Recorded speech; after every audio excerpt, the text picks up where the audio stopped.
Hi, my name is JChase, and I'm happy to be your instructor. And the purpose of this video is to give you a tour of about what Canvas looks like. So I'm going to share my screen.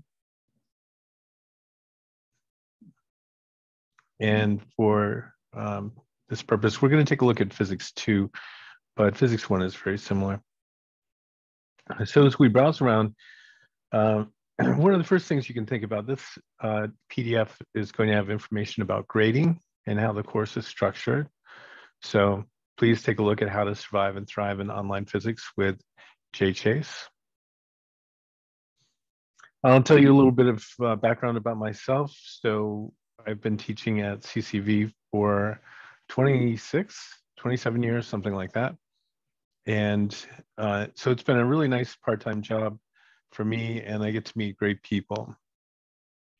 And my day job, I teach at Essex High School, and so I teach physics and AP physics and robotics and engineering there. And I've been teaching there for 20 years. But if you want to see the whole thing, we can go back to undergrad. So my bachelor of science degree in physics is from the University of Vermont. And then I wasn't sure really what to do with my degree, but I really did want to explore a little bit. So I joined the Peace Corps, and I was in the Peace Corps for 2.5 years. And I taught at the National University in Liberia.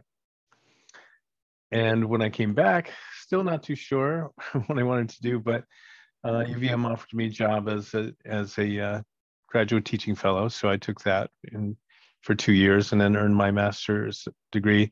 And so I have dual degrees. I have a master's degree in physics and a master's of art in teaching.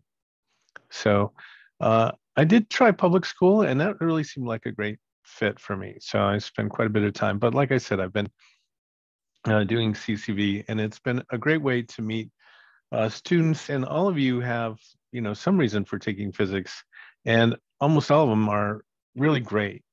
That you're interested in some kind of career that involves service, whether it's physical therapy, engineering,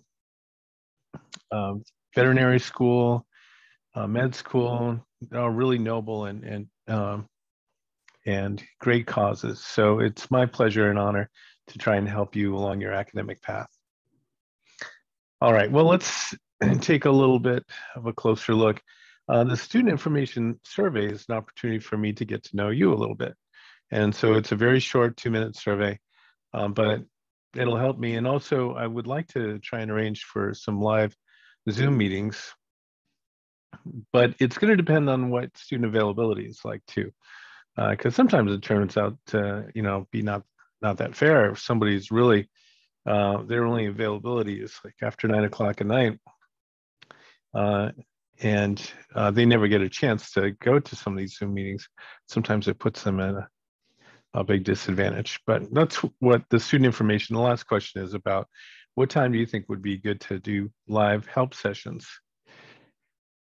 Other interesting things that are here. So we're going to use Mastering Physics, and student registration handout is a document that shows you how to register for Mastering Physics. And you can see over here, we have a link to Mastering Physics, so you don't have to do like a secondary login. Grades are going to be updated every week. And textbook information. So hopefully you've already had a chance to take a look at this. This is an e-text version. So it only takes a couple of minutes to set up. And then we can see there are modules for each important unit of study that we have. So what I've been doing is posting videos. These are all short lessons rather than having a big 1-hour lecture recorded. I've tried to make short, no more than 10 minutes, so that when you go back and you want to review something, you can look at a really short video to help refresh your understanding. So we're going to see quizzes, of course, are going to show up, and I'm working on our very first one. The traditional homework is going to be done through Mastering Physics, and the quizzes are going to be a little bit different. They're going to be scenario-based, and I'll post a video that gets you oriented towards the scenario-based quizzes later on. Exams, there are going to be 2, midterm and final, and the final is not cumulative. But what they're going to be also scenario-based, but they're going to have lots of components. So you might only have 2 scenarios for the whole exam, and then lots of components within it that integrate concepts. So that's getting started. And I really hope that you have an opportunity to send questions to me, and make sure that you drill down and explore all the different resources in Canvas. All right. Well, thank you for your time. I look forward to meeting you online.